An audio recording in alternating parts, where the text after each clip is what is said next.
और ये मैंने किया है उसको समझाने के बाद हजरात ये थे हमारे इरशाद भाई। इसके बाद मैं दावत सफर देता हूँ तुफैल जैदपुरी साहब को तशरीफ लाएं।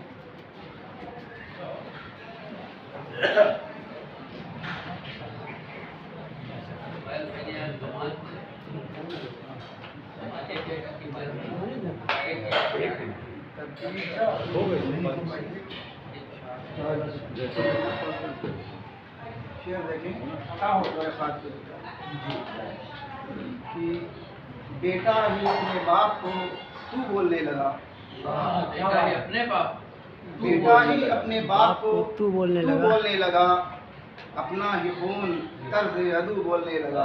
वाह क्या कह रहे हैं भाई, वाह जद्दू का जवाब नहीं भाई। अपने बाप को तू बोलने लगा, अपना ही खून तर्ज अदू बोलने लगा। वाह वाह और मरने के बाद भी न रुकी है सदाए हक, चुप हो गई जुबान तो लहू बोलने लगा।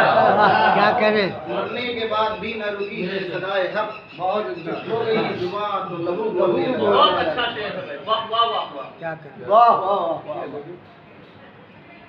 मरने के बाद भी बोलता था यहाँ देखें,